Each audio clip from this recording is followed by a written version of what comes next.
को मेरा नमस्कार। मैं Ashish Pandey biophysical mental health foundation की तरफ से और मास मदर्स लैब रिहैबिलिटेशन सेंटर की तरफ से आप सभी का स्वागत करता हूं।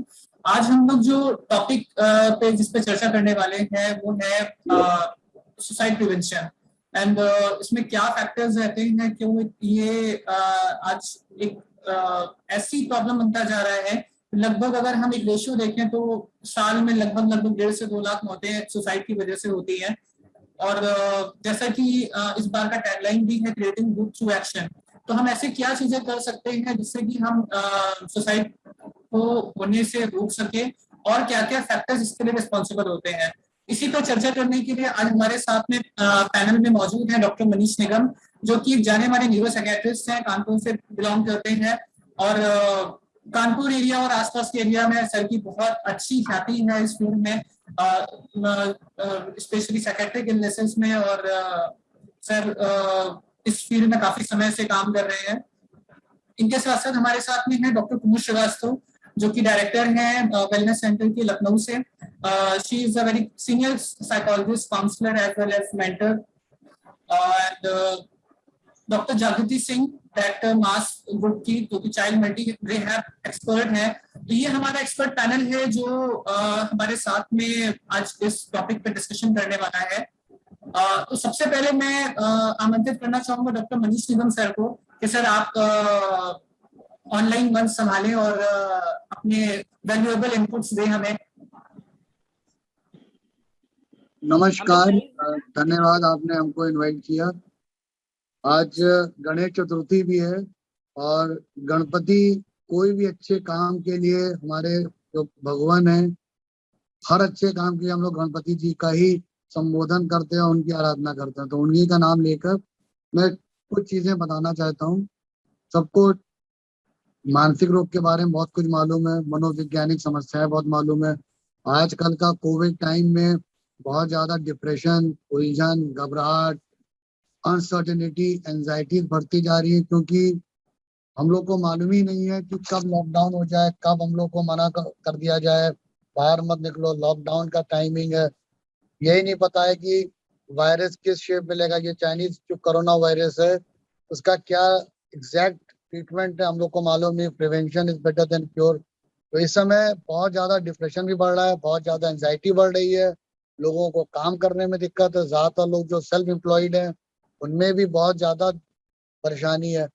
इस नेगेटिव एटमॉस्फेयर में जो भी त्योहार आते हैं या जो भी पर्व आते हैं तो कहीं ना कहीं खुशियां लाते हैं। आज के दिन में जो सुसाइड प्रिवेंशन है उसमें मैं कुछ चीजें आपको हाईलाइट करना चाहता हूँ। नंबर 1, कारण क्या होता है, निवारण क्या होता है, और हम सब लोग खासतौर पे जो साइकोलॉजिस्ट हैं या आप लोग जिस हिसाब से ये फोरम में एड्रेस कर रहे हैं, इस सिचुएशन में क्या करना चाहिए। ये बहुत ही अच्छा तरीका है लोगों को जागृत करने का और प्रिवेंशन करके सुसाइड रोकने का। एक बार व्यक्ति ने सुसाइड कर लिया मतलब वो रहा नहीं, फिर हम लोग क्या कर सकते हैं। तो सबसे अच्छा तरीका है कि आप वो चीज होने ना दें। Prevention is better than cure. Number 2, क्या कारण हो सकता है, मैं बहुत डिटेल में नहीं जाऊंगा, आप लोग साइकोलॉजिस्ट हैं, आप लोग खुद सब जानते हैं। सबसे बड़ा कारण डिप्रेशन, एंजाइटी, उलझन, जो कि अगेन 2-3 कारण होते हैं। नंबर 1 एक तो होता है कि जेनेटिक होता है, फैमिली डिस्पोजिशन। अगर किसी के परिवार में किसी को डिप्रेशन या मानसिक रोग के लक्षण है उनमें चांसेस ज्यादा होते हैं। नंबर 2 सिचुएशनल, जॉब चली गई, अचानक कोई ऐसा हादसा हो गया जो आपने फोर्सी नहीं किया, अचानक बहुत बड़ी प्रॉब्लम आ गई, कोई कैलामिटी आ गई, जैसे आजकल कोविड है। नंबर 3 अपनी महत्वाकांक्षाएं, अपने एम्बिशन का फुलफिल ना कर पाना, या आप केपेबल नहीं है या आपने अपने से कुछ जरूरत से ज्यादा ही एस्टिमेट कर लिया, फिर उसको फुलफिल ना कर पाना। चौथी चीज जिसमें डॉक्टर जागृति सिंह और आप लोग बहुत ज्यादा क्रियान्वित हैं, कभी कभी पैदाइशी प्रॉब्लम डेवलप हो जाती हैं जिनकी वजह से सेरेब्रल पैल्सी या अटेंशन डेफिसिट या mental retardation, autism spectrum disorder, इस तरह की प्रॉब्लम बच्चों में होती है, जिनकी वजह से न केवल बच्चों को पर उनके जो प्राइमरी केयर गिवर्स हैं जैसे पेरेंट्स, उनके रिलेटिव्स, उनमें भी बहुत ज्यादा हताशा और निराशा का भाव आ जाता है। जिसकी वजह से डिप्रेशन के चांसेस बढ़ जाते हैं। तो अब हम लोग क्या कर सकते हैं, सबसे अच्छा तरीका ट्रीट द कॉज, जो भी कारण होता है उसका निवारण करें। नंबर 2, डिप्रेशन एक दिन में नहीं आता, 10 दिन में नहीं आता, इसमें धीरे धीरे धीरे धीरे प्रॉब्लम बढ़ती रहती है, तब जाकर डिप्रेशन अकॉर्डिंग टू DSM-4 जो हम लोग के क्राइटेरिया है 6 महीने कम से कम होना चाहिए। सैडनेस ऑफ मूड, डिसथाइमिया, किसी भी काम करने की इच्छा न होना, जिन कामों में खुशी हो उन कामों में भी रुचि ना हो, जिनको गाना बहुत पसंद है डांस वो भी नहीं कर पा रहे, उसकी वो सब लक्षण है डिप्रेशन। तो आप सबसे पहले काउंसलर से मिले, अपने नियरेस्ट लोगों से मिले, बातचीत करें, कैसे अपने दिल की बात रखें जिसको दैट लोग आपकी पहचाने और पकड़ने के में समस्या पकड़ने में समाधान दें। अगर पॉसिबल हो, अगर आप लोग कर सकते हैं तो आप जरूर किसी ना किसी थेरेपिस्ट के पास जाइए, या साइकेट्रिस्ट के पास जाइए, या साइकोलॉजिस्ट के पास जाइए, कोई भी मेंटल केयर गिवर के पास जाइए और उसका निदान करिए। डिप्रेशन का अंतिम पड़ाव होता है सुसाइड। अक्सर क्या होता है कि हम लोग कई बार को इग्नोर करते हैं, अरे मानसिक रोग, अरे ये कोई रोग है, अरे कोई दिक्कत नहीं, कि कुछ नहीं बचाव है। कई बार हम लोग क्लिनिक में आते हैं, तो साहब उलझन था, हमने उसकी शादी कर दी। अब शादी करके तो ना कब का इलाज हो जाता है। हम लोग को जब पढ़ते थे तो एक कहावत सुनाई जाती थी कि मानसिक रोग या डिप्रेशन रोग है, इसको तिरस्कार नहीं उपचार कराएं। उसी प्रकार अगर कोई प्रॉब्लम हो तो उसका उपचार कराइए, उससे बातचीत करिए और फिर इसको छोड़ मत दीजिए, आधा अधूरा इलाज करके मत छोड़िए। आप उसको लॉजिकल कंक्लूजन तक जाइए और उसको पूरा निदान करिए। थर्ड जो सबसे इम्पोर्टेंट काम है, जहां हमारा काम खत्म होता है साइकेट्रिस्ट का, दवा देने के बाद psycho rehabilitation and social reformation, सामाजिक पुनर्वास और व्यक्ति का समाज में दोबारा जुड़ जाना। अक्सर क्या होता है कि जब हम लोग दवाई देते हैं, जब मरीज ठीक हो जाता है, तब भी हम लोग उसको वहीं छोड़ देते हैं। ऐसा नहीं है, उसको वापस पुराने लय पे आना चाहिए। ना केवल लय पे आना चाहिए, उसको अपने पुराने काम में जरूर इन्वॉल्व हो जाना चाहिए। अगर वो बिजी रहेगा, व्यस्त रहेगा, तो फिर वो मस्त भी रहेगा और उसकी प्रॉब्लम भी सॉल्व होगी। नंबर 4, कई बार पेशेंट इशारे करता है, जिंदगी बेकार, कुछ कर ले, भागने की कोशिश करता है, उसी समय आप पकड़ लीजिए। आप वेट एंड वॉच मत करिए कि कुछ हो जाएगा, कुछ हो जाएगा तो ये हो जाएगा। जी नहीं, आप वेट करेंगे तो समस्या का समाधान नहीं होगा, वो बढ़ती जाएगी। कई बार क्या होता है कि हम लोग आग में वो कंबल डाल देते हैं या थोड़ा पानी डाल देते हैं। कंबल डालने से आग अंदर अंदर झुलसती रहती है। वही चिंता चिंता समान, तो आपको डिप्रेशन हुआ, उलझन हुई, आपने आधा अधूरा इलाज कराया, नींद आने लगी, खाना खाने लगा, थोड़ा सा बेटर है, को मुस्कुरा भी दिया, अगर आप मुस्कुराने लगा ठीक हो गया ना, बिल्कुल नहीं ठीक है, वक्त की चीज है। इसको पूरा लॉजिकल कंक्लूजन में, कितने लोग आते हैं हम लोग की दवाइयां बंद कर देते हैं, बाद में सुसाइड हम करते हैं, फिर आप लोग कहते हैं अरे सुसाइड क्यों कर ली, क्या प्रॉब्लम हो गई। तो ये भी एक बहुत बड़ा कारण होता है कि हम लोग उसको प्रॉपर ढंग से उसको समझते नहीं। सबसे अच्छा काम इसमें केयर गिवर्स का होता है, जैसे साइकोलॉजिस्ट है। ये लोग जरूर जो पेशेंट से जब बात करें या नॉर्मल लोग से बात करें, उनको अवेयर कराएं कि मानसिक रोग है, इसमें कोई डरने की बात नहीं है, किसी को भी हो सकता है। इस समय तो लोग अब आजकल बोलने लगे हैं, जब हम लोग पढ़ते थे आज से 22 साल पहले जब हम लोग आए थे, किसी को मानसिक रोग कहते तो चिड़चिड़ाता था, अरे मुझे पागल कह दिया। अब लोग कम से कम बोलने लगे हैं। सचिन तेंदुलकर भी बोल रहा है कि साहब मेरे को डिप्रेशन था। ब्रांड एम्बेसडर इस समय Deepika Padukone obsessive compulsive disorder की, कम से कम बोलने तो लगी है कि भाई मेरे को ये था। अब लोग बताने लगे कि हाँ भाई मुझे डिप्रेशन था, आज मुझे प्रॉब्लम थी।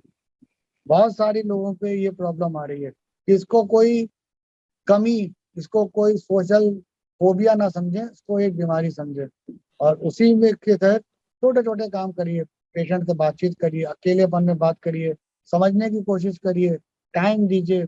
अगर नहीं हो रहा है तो जरूर किसी साइकेट्रिस्ट से मिलें जिससे कि उनका ट्रीटमेंट हो जाए।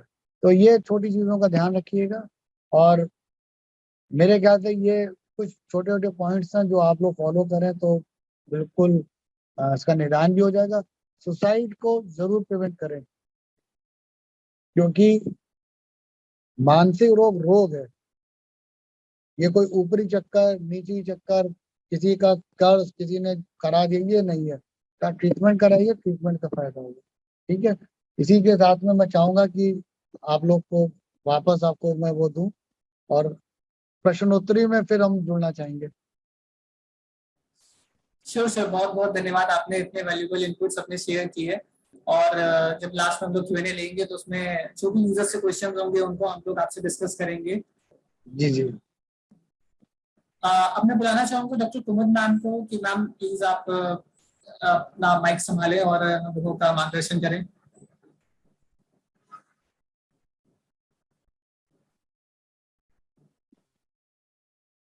सबको नमस्कार और ऑर्गेनाइजर्स को बधाई कि उन्होंने एक अच्छा कार्यक्रम रखा।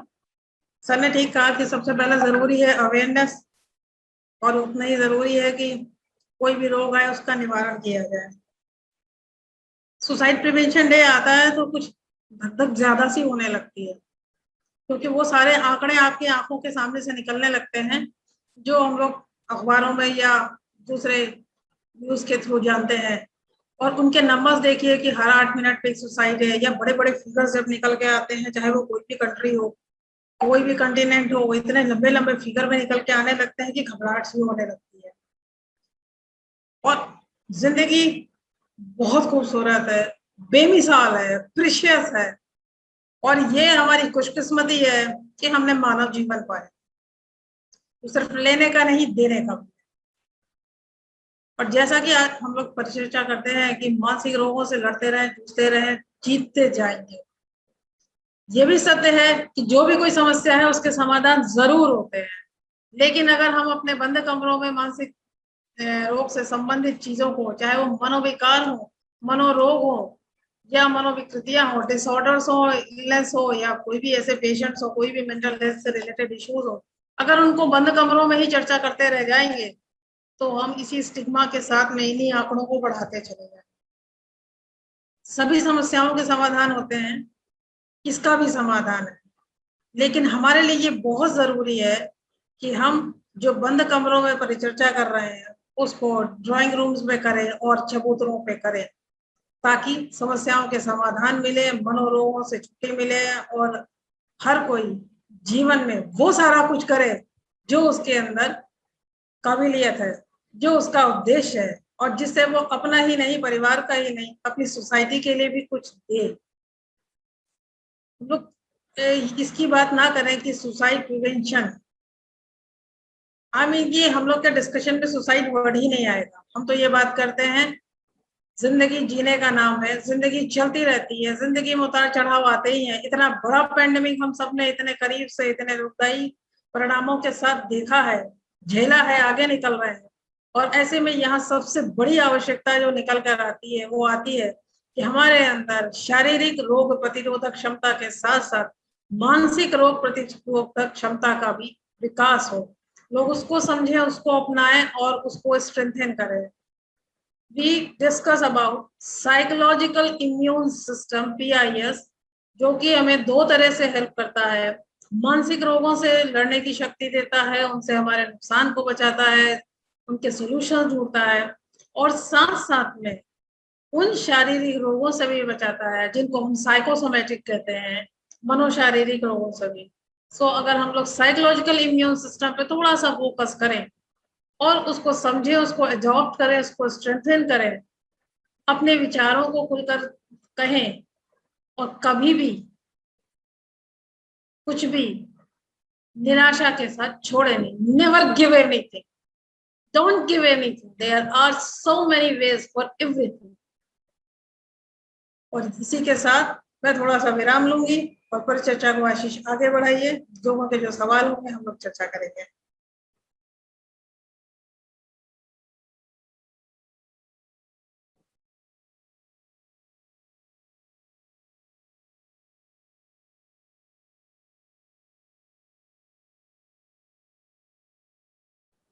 हाँ, इसके पहले कि हम लोग क्वेश्चंस लें, मैं जागृति मैम को बुलाना चाहूंगा, क्योंकि जागृति मैम का कुछ एक्सपीरियंस ऐसा रहा है कि उनके जो स्पेशल नीड्स वाले बच्चे हैं उनमें बहुत ज्यादा तनाव देखने को मिलता है, उनके गार्जियंस में बहुत ज्यादा तनाव देखने को मिलता है, और वो कहीं ना कहीं डिसअपॉइंटमेंट उनके अंदर डेवलप होता है। और रिसेंटली एक केस भी ऐसा हुआ है जिसमें एक बच्चे ने बच्चे और उनकी फैमिली में ये सुसाइड का केस देखा गया। तो जागृति मैम, मैं आपसे गुजारिश करूंगा कि आप आगे आए और आगे अपना एक्सपीरियंस शेयर करें। मैम आप म्यूट है।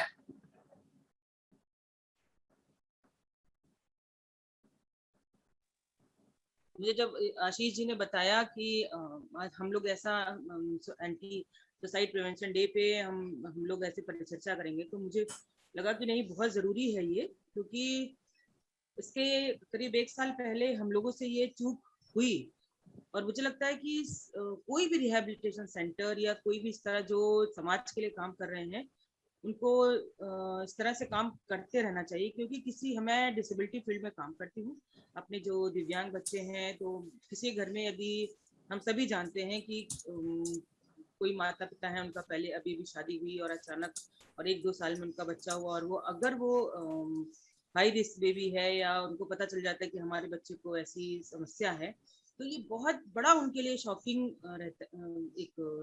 रहता है डायग्नोसिस कि अब हम लोग क्या कर सकते हैं इसमें। और दूसरा, जो सोसाइटी के जो डिसेबल्ड बच्चे हैं, तब उनकी नज़र उन पे पड़ती है, तो उनको तुरंत दिमाग में आता है उनके कि कहीं ऐसा तो नहीं हमारा बच्चा इस तरीके से ही आगे जाके जो है दिव्यांग कहलाए, या तो सबसे पहले उनका जो वो एक्सेप्ट ही नहीं कर पाते उस चीज को। तो ऐसे समय पे हमें सब आप जैसे साइकोलॉजिस्ट सभी की जरूरत पड़ती है। और मुझे लगता है कि जो जितने भी इतने ऐसे सेंटर हैं, उनको जरूर जो है हर माता पिता की काउंसलिंग जो है करनी चाहिए। और दूसरा सबसे बड़ी चीज है कि मुझे लगता है कुमुद जी कि हमारे इंडिया में अभी ये चीजें नहीं है कि जैसे शादी कर रहे हैं तो उसके पहले ही उनका एक काउंसलर के साथ उनका एक अपॉइंटमेंट होना चाहिए कि आगे की जो भी चीजें हैं, जिंदगी की जो ऊंच नीच है जो भी है, क्योंकि आप नए परिवेश में, लड़की भी जा रही है, लड़का भी जो है एकदम अजनबी लड़की को जैसे अजनबी फैमिली को एक्सेप्ट कर रहा है, तो देखिए प्रॉब्लम्स आती ही हैं। तो फिर उसके लिए सभी का पहले से काउंसलिंग यहाँ पे हमारे इंडिया में भी शुरू होनी चाहिए, और मुझे लगता है कंपलसरी होनी चाहिए कि पहले आप जाके काउंसलर से थोड़ी बात करिए उसमें। और मैंने आशीष जी जब बात हुई तो मैंने ये चर्चा की थी कि हमारे सेंटर में पिछले साल एक बड़ा एक चर्चा का विषय था, मुझे लगता है आप लोगों ने भी सबने पढ़ा होगा न्यूज़पेपर में, कि एक मदर की सर्वल पाल्सी की बच्चे की मदर, उन्होंने जो है उनका बच्चा, उन्होंने जब 6 मंथ में उनको पता चला कि बच्चा हमारा हाई रिस्क है, और फिर 1 साल होते होते पता चल गया कि हाँ बच्चा सीपी है, तो उन्होंने बहुत ट्रीटमेंट जो है कराया। हमारे यहाँ भी थेरेपिस्ट के लिए आती थी और भी सेंटर्स में गई, और बच्चा वॉक भी करने लगा, लेकिन जो है अच्छा और बहुत अच्छा बच्चा था, माइल्ड इश्यूज थे उसके साथ में, तो ऐसा कोई बात नहीं थी। बट पता नहीं कहाँ पे कमी रह गई कि उन्होंने अपने बच्चे को पहले मारा, मदर ने रूम बंद करके बोली मैं पढ़ाने जा रही हूँ, बच्चे को मार डाला, और उसके बाद खुद भी जो है फांसी लगा दी।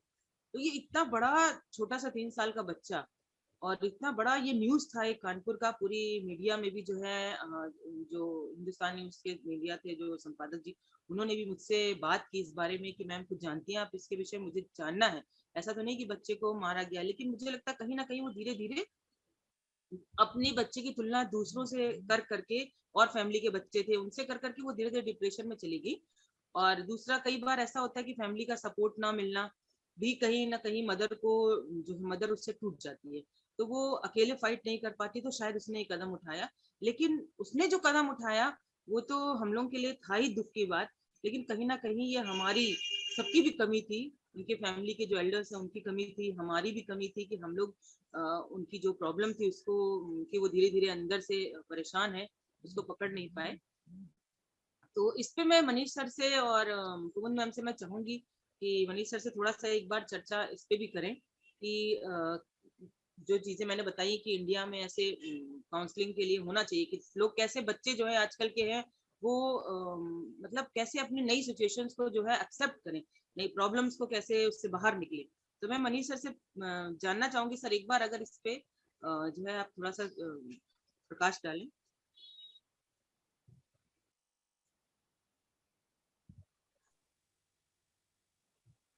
Can you repeat the question? Sir जो मैंने अभी बातें कही कि जो बच्चे हमारे नए, जो हमारे न्यू जनरेशन है जो, और दूसरा ये दिव्यांग जो हमारे बच्चे हैं जिनके घर में पहला बच्चा है और वो दिव्यांग है, तो उन्होंने पिछले साल जो सुसाइड किया, मदर ने अपने 3 साल के बच्चे को पहले मारा, फिर खुद भी जो है सुसाइड कर लिया।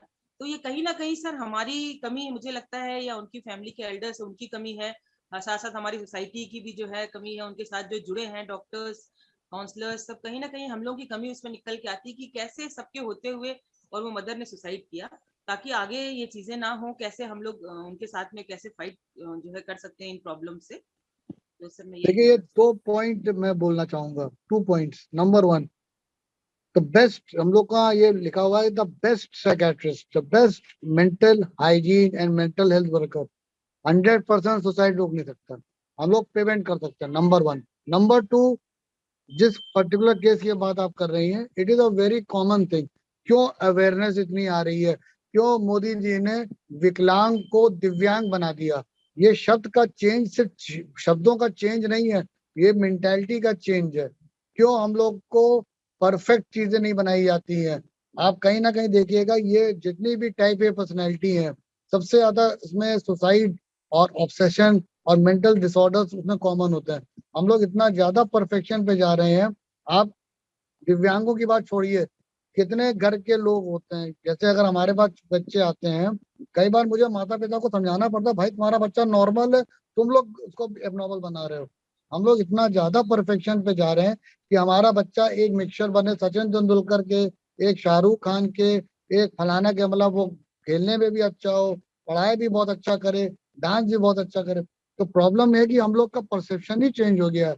हम लोग का सिंपल चीजें हैं जो पहले कभी स्पिरिचुअल या भावनात्मक बातें होती थी कि बच्चों को संस्कार सिखाए जाते थे, पैर छूना सिखाया जाता था, कुछ चीजें सिखाई जाती थी कि अगर बड़ों बुजुर्ग की बातें करो, देखो बाबा सो रहे हैं, शोर मत करो। अब वो बराबरी, अब वो बात ही खत्म हो गई है। जब हम लोग नॉर्मल लोगों की रिस्पेक्ट नहीं कर रहे हैं, तो फिर जो लोग हम लोग से थोड़ा सा जो दिव्यांग है उनकी कैसे रिस्पेक्ट करेंगे? और यही फिर बाकी लोग को असर करता है, अरे मेरा बच्चा विकलांग है, मेरे में कमी है, हम ही बेकार है, हम ही कुछ नहीं कर पाए, चलो हम ही नहीं रहेंगे, और हमारे बाद इनका कौन ध्यान रखेगा? ये भी नहीं रहेगा। अक्सर ये तरह का ये पूरा चक्रव्यूह चलता है। कितने आपने देखा होगा, कितने लोग अपने बच्चों को जहर खिलाकर, या कितने लोग अपने बच्चों को भी मार के कूद जाते हैं। क्या दिक्कत है? कहीं ना कहीं आप वो मानसिक त्रासदी से गुजर रहे हैं जिसमें ये प्रॉब्लम हो रही है। ठीक है, हम लोग की भी कमी है, हम लोग उतनी अवेयरनेस ला रहे हैं। एक बहुत अच्छी बात जब मैं आपसे मिला था, आपने कही थी कि हमारा टारगेट होना चाहिए कि हम लोग पैरा ओलंपिक में बच्चे भेजें। बहुत अच्छी बात है। देखिए, सक्सेस ब्रीड सक्सेस। एक बार कोई आदमी सक्सेसफुल होगा, आपने देखा होगा एक आदमी का जो सक्सेस हुई थी, एक नीरज चोपड़ा थे, कितने लोगों ने भाला उठा लिया जिसको जेवलिन की स्पेलिंग नहीं मालूम होगी। एक दिव्यांग लड़की ने, जिसने वो जीता शूटर में, कितने लोगों ने कहा कि नहीं नहीं बच्चा खराब है, आप करेंगे। एक पिक्चर आई थी तारे जमीन पे, जरा सा बच्चा जो नोटी था, पढ़ाई था, सबने बच्चे को अपने माता पिता ने आगे लेकर कि भैया इनको आर्टिस्ट बनाना है। तो ये जो रैट रेस है उसमें काफी हद तक कभी दिक्कत होगी जब आप लोग एक अच्छा एग्जाम्पल देंगे, अच्छे एग्जाम्पल से ही लोग फॉलो करेंगे। दूसरी बात, समाज एक्सेप्ट करे। क्या होता था कि आज से 20 साल पहले जब हम लोग पढ़ते थे, जब मैं आया था प्रैक्टिस में, तो एक लड़की थी इसलिए डिप्रेस थी कि वो चश्मा लगाती थी। आप सोचिए, चश्मा लगाने से लेकर अब क्या क्या चीजें एक्सेप्ट हो रही है। अब तो लोग को डायबिटीज है, कोई दिक्कत नहीं, पहले लोग छुपाते थे, अब बीमारी ना बताना, चश्मा मत लगाना। क्यों क्यों डर रहे हैं भाई? अरे कोई नुकसान, किसी ने कोई चोरी की है क्या? ये वही अब शरीर की अपंगता। जरा तो लोग पहले जितने भी चुटकुले बनते थे तो किस आदमी के बनते थे पिक्चरों? मनोरमा का नाम था, मोटी थी औरत, सब मोटापे में मजाक हो रहा है, कोई हकला रहा है उस पर मजाक उड़ रहा है, आप लंगड़ा रहे हैं तो लंगड़ा और दुनिया भर की बातें कर रहे हैं। तो ये हम लोग की सामाजिक ताना बाना बना रखा था कि हम लोग कैसे विकृतियों को उपहास करते थे, उनको छेड़ते थे। अब उसको जैसे जैसे एक्सेप्ट कर रहे हैं, ये शब्दों का चेंज। जैसे जब हम लोग के यहाँ एक बहुत बड़ी बात हुई थी साइकेट्री में, जब I think why the word is change from विकलांग टू दिव्यांग, दिव्य में ग्लोरी ले आए साहब। इट इज तभी आपने कहा इंग्लिश में लोग कहते थे स्पेशल चिल्ड्रन, आप भी स्पेशल एजुकेटर हुई। स्पेशल एजुकेटर क्यों भाई? नॉर्मल बच्चे से जरा सा उसमें प्रॉब्लम, आपने स्पेशल क्यों बनाया? आपने उनको ग्लोरीफाई किया। आपने बच्चे के और बच्चे के माता पिता में एक डिप्रेशन वाली फीलिंग खत्म कर दी। तो ये जितनी अवेयरनेस जाएगी कि वो लड़के सिर्फ वो ऐसे नहीं, कितने लोग हैं जो दिव्यांग होते हैं उनको पढ़ाया नहीं जाता, यहाँ तक कि खाना और बहुत सारी चीजों में उनको दूर रखा जाता है कि इन पर बेकार पैसा खर्च करें।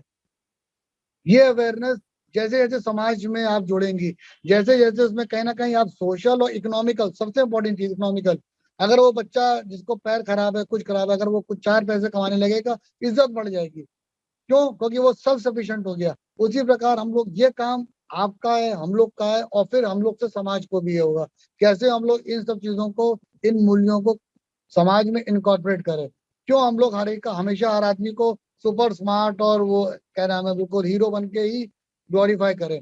अगर आप नोटिस करिएगा, अगर आप किसी को जानेगा, अमिताभ बच्चन को भी, जो हम लोग, मैं तो उसी के जनरेशन में हूँ, जब वो था तो आपको देखा होगा उसने एक बार बोला था मेरी 11 बीमारियां हैं, उसकी एक हल्का सा स्क्विंट भी आई थी, एस्थमा उसको, इन सब बहुत सारी चीजें थी। तो उसने कम से कम बोला था कि मैं पहला कुरूप एक्टर था जो हीरो बना, कम से कम हमने एक्सेप्ट तो किया। उसी प्रकार हम लोग परफेक्शन की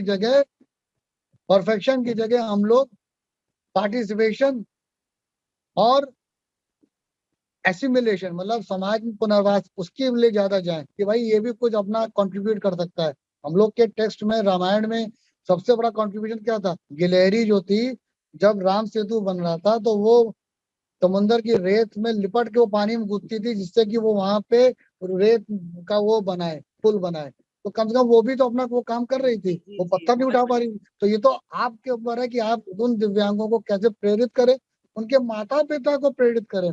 अब आप बताइए, जो बच्चा आज जीता है, जो एक दिव्यांग जो आईएएस ऑफिसर है गाजियाबाद का, वो सिल्वर मेडलिस्ट है, वो बहुत कम उससे हारा। तो वो कितना प्रेरित करेगा उन लोगों को कि भाई देखिए हमारा बच्चा अगर दिव्यांग हो गया तो अरे तो बेकार हो गया, धरती का बोझ हो गया, अब इसको तिरस्कृत है, इसको छुपा के रखें। कम से कम उसने काम तो किया। यही काम आपका, हमारा, सबका है कि स्पेशल एजुकेशन करें। क्यों पैरा ओलंपिक को इतना फोकस किया जा रहा है? कम से कम आप उन लोगों को समाज में पुनर्वास तो करें।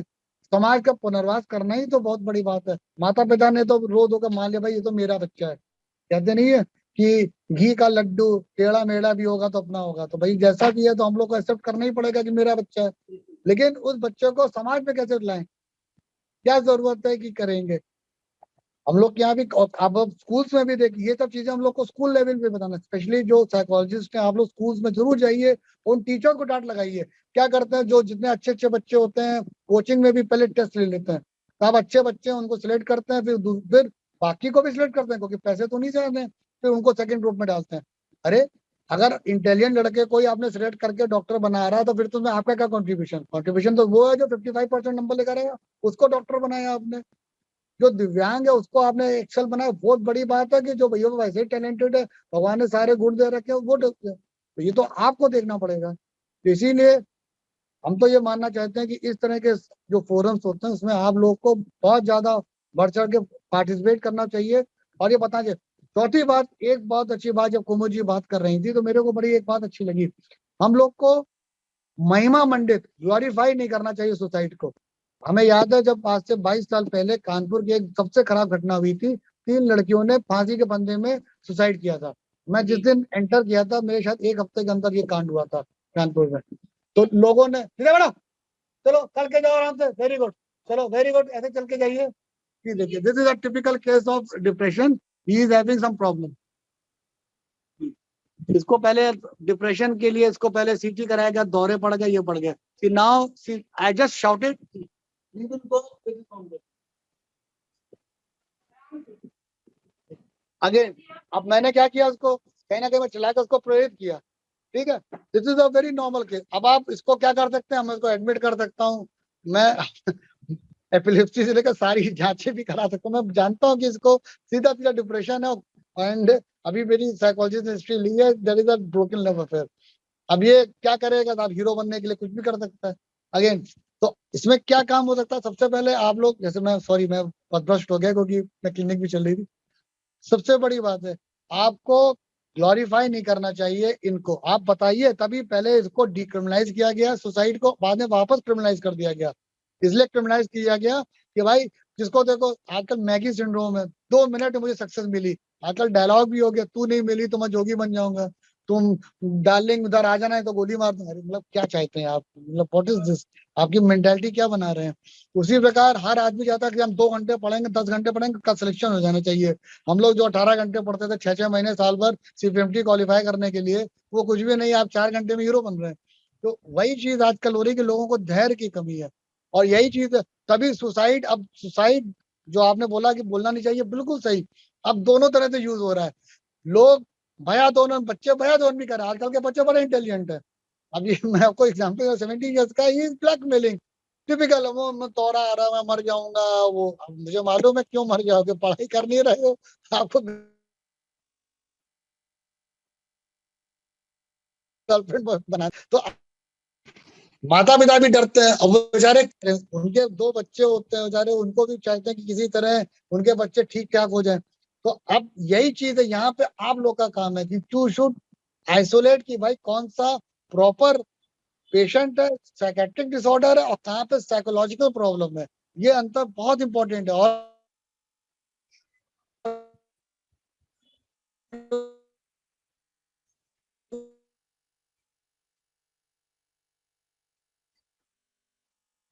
मैं तो चाहूंगा कि हर घर कर दिया करेगा। आप, मैं आपको क्लिनिकल एक्सपीरियंस से बताता हूँ कि मैंने अगर एक बार कह दिया कि भाई लॉकडाउन हो गया, डिप्रेशन, तो तब जरा घर से बाहर जा नहीं सकता है। जो आदमी जोमेटो को रोज खाना बना रहा था, वो सब घर का खाना पड़ा था। अब मैं सिंपल से बोला कि आप घर में काम क्यों नहीं करता, आपकी मेड नहीं आ रही, बर्तन धुलाओ। तो वो नाराज हो गई, तो सब मेरा बच्चा बर्तन मांजेगा। मैं कहा क्यों नहीं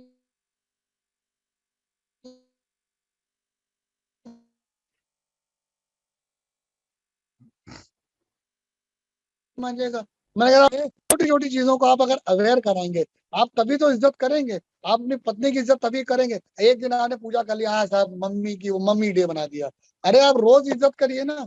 एक आपने कहा था बहुत अच्छी बात है, फेसबुक में ये लाइक कर दिया कि साहब वो औरतों की वो इज्जत करनी चाहिए, और तुरंत गाली बकी अपने स्टाफ को। अरे आप काम क्या कर रहे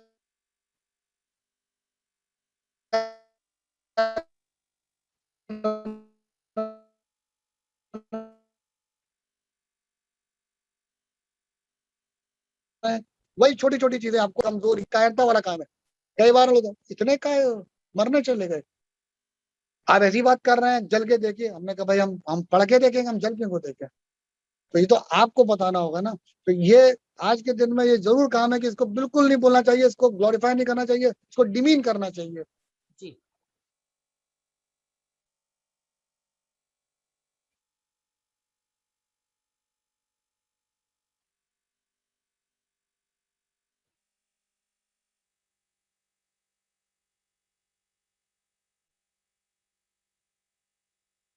थोड़ा सा टाइम ज्यादा ले लिया।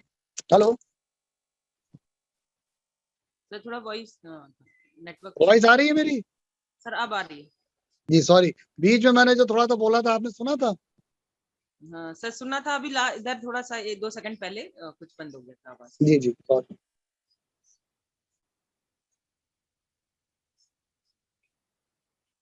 जी आशीष जी, तो सर मैं यही जो एक कहना चाह रही थी कि जो सर ने अभी बात कही, इतनी अच्छी बात कही कि हम मैं एक काउंटर, मैं आपसे पूछना चाहूंगा जागृति सिंह जी, जैसे आप लोग सेरेब्रल पैल्सी वाले बच्चे देखते होंगे, जी सर। तो उनके माता पिता का क्या मानसिक स्थिति होती है, क्या आप बता सकती हैं थोड़ा सा? जी सर।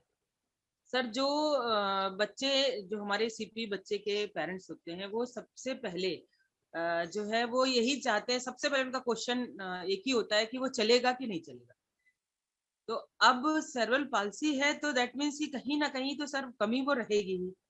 फिर उस चीज को बताने के लिए हमें काफी थोड़ा सा टाइम लेना पड़ता है।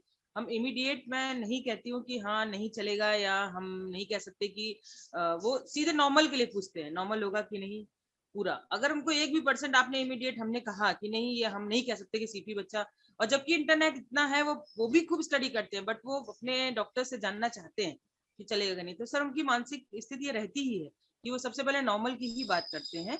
और जो है तो हम लोग उनको फिर, और इमीडिएट सबसे बड़ी बात है, मुझे नहीं पता कि हमारा ये आंसर करेक्ट होता है कि नहीं, कि मैं उनको उस टाइम आंसर वो नहीं दे पाती हूँ प्रॉपरली। मैं उनको कहती हूँ ठीक है, हमें 2-3 दिन का टाइम दीजिए, 2-3 महीने का टाइम दीजिए, हम एक बार असेसमेंट लेते हैं, देखते हैं क्या होगा। क्योंकि ऐसा लगता है कहीं ऐसा ना हो हम अभी इनको ये आंसर दे दें कि ये सीपी है और ये आपके बच्चे के साथ में होल लाइफ रहने वाली है, तो ऐसा ना हो कि वो उस चीज को मतलब डिप्रेशन में जाए, या उनको कोई निगेटिव चीज लगे या कुछ। तो मैं इस चीज को मैं आंसर प्रॉपर नहीं दे पाती हूँ इमीडिएट। मैं उनसे टाइम मांगती हूँ। उनकी मानसिक स्थिति होती है कि वो सीधे इमीडिएट जानना चाहते हैं कि मेरा बच्चा नॉर्मल होगा कि नहीं, चलेगा कि नहीं चलेगा।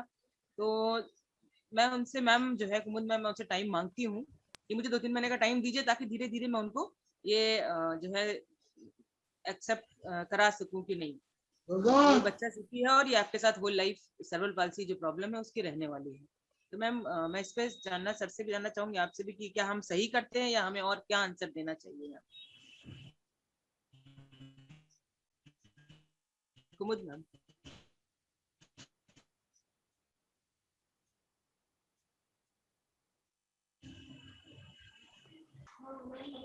कुमुद मैम आप म्यूट है। अच्छा,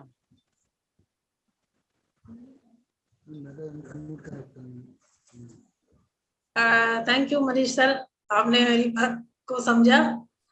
और जागृति मैडम, आपकी आवाज वैसे बहुत धीमी आ रही है, पर मैं बात समझ पा रही हूँ। And somehow I feel discussing suicide is promoting suicide, जैसा कि पहले भी बोला। और हम बहुत सारे ऐसे लोग हैं, खासतौर से जो हमारे एडोलसेंट्स और यंगस्टर बच्चे हैं, वो इस तरह की चीजों से, जो आप सर ने कहा महिमा मंडित, कि ऐसे बहुत सारे हमारे सेलिब्रिटी हैं, उनके कुछ ऐसे केसेस सामने आ जाते हैं और उनके दिमाग में एक ही चीज आती है कि ये शायद बहुत आसान है, यही एक इलाज है, यही एक उपाय है, आई मीन सोल्यूशन है, और उसके बाद कितनी हमारी चर्चा होती है। तो ये बहुत इंपॉर्टेंट है कि इस पे हम बात ना करें। That's why I focus upon कि जिंदगी को जियो, या बहुत सारे दूसरे और नाम हम ले सकते हैं। और एक छोटा सा प्रिवेंट का मॉड्यूल मैं यहाँ पर डिस्कस करना चाहूंगी, क्योंकि ये हमारी जिम्मेदारी है कि हम लोग इस तरह के कुछ कार्यक्रम में ऐसे प्रैक्टिकल सॉल्यूशंस को लेकर आए जहां हम बात करें। तो if we I define prevent, तो पर्सनलाइज्ड सेफ्टी प्लानिंग और personal care is for P. R is resource mobilization, E is ensuring social support, and V is vanish the darkness of mental disease stigma. I repeat it, vanish the darkness of mental disease stigma. Then again, E is exploring mental health status, non-availability, safety planning, and treatment and training. तो हम व्यक्तिगत सुरक्षा की बात करें, जिसमें कि मानसिक सुरक्षा की बात है, और साथ साथ में मानसिक रोग के कलंक का जो स्टिग्मा है, जो अंधेरा है, उसको जीतने की ट्रेनिंग दें। एक सामाजिक समर्थन है, एक इस बात को सुनिश्चित करें उस व्यक्ति के साथ में, और उसको थोड़ा सा उपचार और प्रशिक्षण भी दें। Yes, we can prevent it. और हमारे पास में अगर हम प्रॉपरली ऑब्जर्व करते हैं, ये एनालाइज करते हैं, तो जो व्यक्ति जिसके अंदर ये सुसाइडल टेंडेंसी होती है, sir will agree with this, और हम सब प्रैक्टिस में ही हम जानते हैं कि वो इंडिकेशंस देता है, और इंडिकेशंस को हमें समझना चाहिए। सिमिलरली अगर हम सॉल्यूशंस की बात ना करें तो परिचर्चा अधूरी है। और लाइफ स्किल्स की ट्रेनिंग अगर हम स्कूल लेवल पे करते हैं, क्योंकि स्कूल एक बहुत बड़ा प्लेटफॉर्म होता है, हर उम्र का बच्चा वहां पर है, और डिफरेंट बैकग्राउंड के डिफरेंट क्वालिफिकेशंस के साथ में बहुत सारे टीचर्स वहां पे हैं। तो स्कूल्स में लाइफ स्किल्स को, जो कि सीबीएसई का पैटर्न भी है, लाइफ स्किल्स की ट्रेनिंग देनी बहुत जरूरी है। It's a very big tool and very important tool to deal the problems by yourself only. तो ये लाइफ स्किल की ट्रेनिंग वो भी जिस क्लास का बच्चा है उसके हिसाब से दे। एंड प्रेजेंटली WHO और सीबीएसई ने एक नया मैनुअल भी दिया है, इसमें 21 सेंचुरी की न्यू लाइफ स्किल्स भी ऐड करती है। फॉर एग्जाम्पल टेक्नोलॉजी का यूज, जो कि पहले इतना ज्यादा नहीं था, या डिजिटल डाइट, ये सारी चीजें भी बहुत इंपॉर्टेंट है। तो लाइफ स्किल की ट्रेनिंग अगर हम बच्चे को देते हैं तो बहुत सारी चीजों वो सीखते हैं, समझते हैं, और उनका ध्यान ही उन चीजों की तरफ नहीं आता है कि उनको यही एक सोल्यूशन दिख रहा हो। साथ साथ में एक्सपेक्टेशन, जैसा कि सर ने कहा कि लोगों को लगता है कि हर चीज में परफेक्ट हो जाए बच्चा, बहुत बहुत बड़ी चीज है। बीइंग स्कूल काउंसलर, मैंने बहुत क्लोजली इन चीजों को देखा है। 4 साल के बच्चे का भी एक शेड्यूल प्लान होता है, 4 साल के बच्चे को भी कितनी सारी एक्टिविटीज सिखा दी जाए, और आज की तारीख में तो 2 साल के बच्चे को लेकर पेरेंट्स आते हैं जो कि बच्चा 1.5 साल से घर में बंद है, 2 साल के बच्चे को अब लेकर आते हैं कि ये सोशली इंटरैक्ट नहीं करता है, जरूर ये ऑटिस्टिक है। मैंने आस्क हु सेड ये ऑटिस्टिक है, ये मैंने पढ़ा है ये ऑटिस्टिक है। इसके सारे वही सिम्टम है, ये मेरी बात नहीं सुनता है, ये मेरे से कनेक्ट नहीं होता है, कभी सुन लेता है कभी नहीं सुनता है, और सोशली इंटरैक्ट नहीं करता है। और आप एनालाइज करें तो पता लगेगा मम्मी या पापा में से कोई एक व्यक्ति ऐसा ही है जो बहुत इंट्रोवर्ट है, जो नजर मिला के ठीक से बात नहीं करता है, या आपका सेटअप ऐसा है। और हमारे बहुत सारे बच्चे स्पेसिफिकली इस लॉकडाउन में ओवर इंस्ट्रक्टेड भी हैं। तो ये सारी कुछ चीजें, और वो नन्हा सा एडोलसेंस वाला दिमाग जिसमें एक्सपेरिमेंटेशन करना है, एक्सप्लोर करना है, बहुत सारा कुछ सीखना, और आइडेंटिटी क्राइसिस भी चल रही है, उसमें इतने सारे ओवर इंस्ट्रक्शन, इतने सारे उनकी high expectations without judging the actual capability of the child. तो बच्चा तो कंफ्यूज होगा ही, परेशान होगा ही, और फिर उसके अंदर सुसाइडल थॉट्स डेवलप होते हैं। बहुत दुख होता है क्लास 6 का बच्चा अगर डिप्रेशन में, क्लास 6, 7, 5 के बच्चे एंजाइटी में जी रहे हैं, ये कितना दुखद है। हम कौन से समाज का निर्माण कर रहे हैं? इस पे हमें काम करना है, और हम लोग अपने अपने लेवल पे, चाहे डिफरेंट ग्रुप्स के साथ में, सोसाइटीज के साथ में, साइकोलॉजिकल एसोसिएशन के साथ में, अपनी तरफ से छोटे छोटे से प्रयासरत हैं, और ऐसे ही चलती रहेगी journey. Over to you Ashish.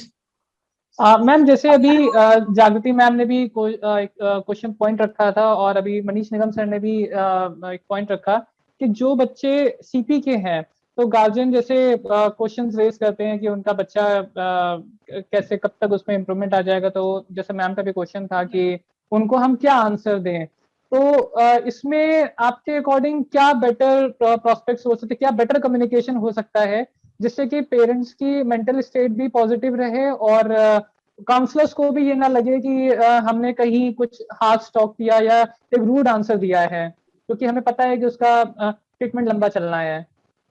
See Ashish, what I do, I just see the brighter part of the personality.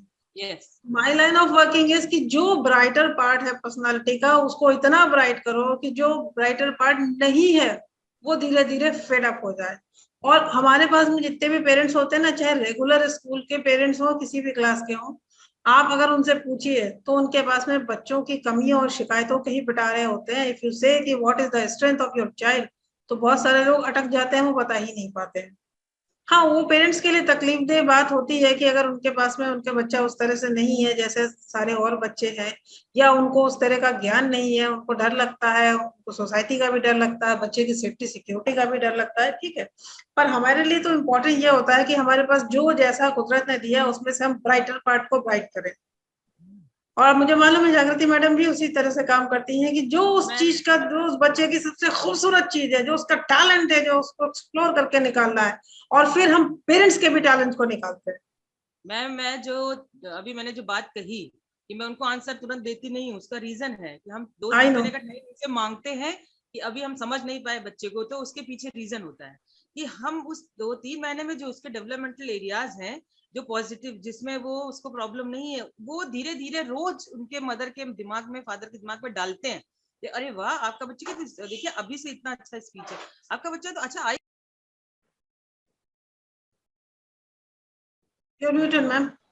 Ma'am आप म्यूट हो गए हो। जागृति मैम आप म्यूट है। तो 3 महीने का टाइम लेते हैं हम, इसीलिए लेते हैं कि 3 महीने में वो उनकी नेगेटिव चीजें हम धीरे धीरे दूर करके, उनके क्वेश्चंस को दूर करके उनके दिमाग में पॉजिटिव चीजें भरना शुरू कर देते हैं कि आपके बच्चे के अंदर ये एबिलिटीज हैं। अगर एक जो है बच्चे के अंदर एक किसी एरिया में प्रॉब्लम है, फिजिकल एरिया में प्रॉब्लम है, तो बाकी जो उसकी जो चीजें हैं वो बहुत अच्छी हैं, हम लोग उस पर काम कर सकते हैं। और फिर अपने ऊपर भी उदाहरण लेते हैं, अपने बच्चों को भी एग्जाम्पल देखते हैं, देखिए मेरा बच्चा मैथ्स नहीं कर पाता, मेरा बच्चा साइंस बहुत अच्छा है, मैं देखिए चश्मा लगाती हूँ लेकिन अच्छा आप नहीं लगाती।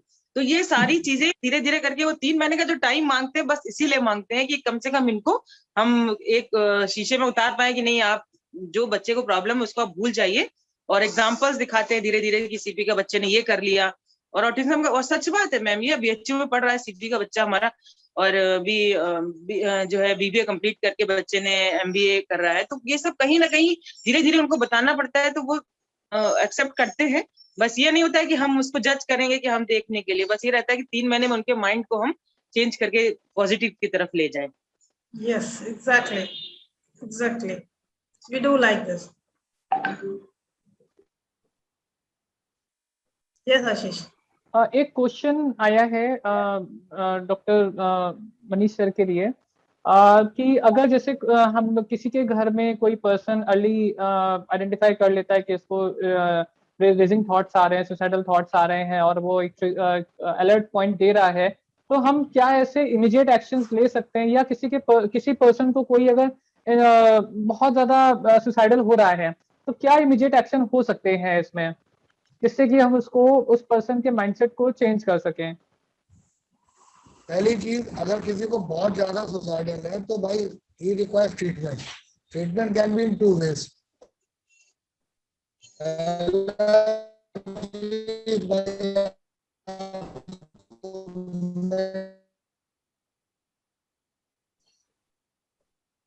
दे दीजिए। दूसरा चीज छोड़िए, अगर बहुत ज्यादा इरिटेबल है, करता है, अगर बहुत ज्यादा इंपल्सिव है तो उसको आप इमीडिएटली अगर भर्ती करने के लिए बोले तो उसको भर्ती करिए, वरना आप दवा जरूर लीजिए। क्योंकि अक्सर क्या होता है कि there are 2 types of suicide. Number 1 it is suicidal ideation which may accumulate to suicide. Number 2 is suicidal attempt.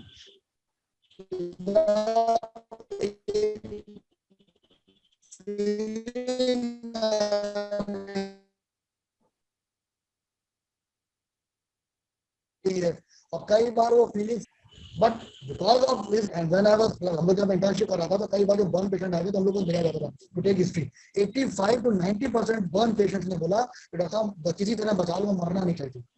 तो अगर किसी को आपको लगे कि बहुत ज्यादा सुसाइडल आइडिएशन है तो आप उसको किसी तरह मेडिसिन देकर या किसी psychiatrist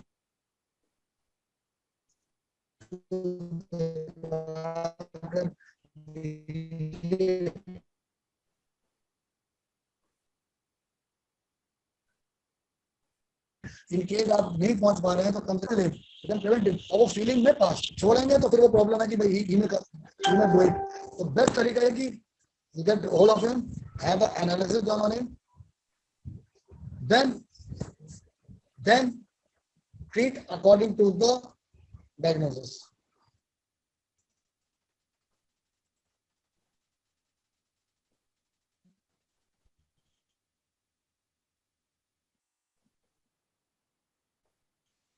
I think I laudable.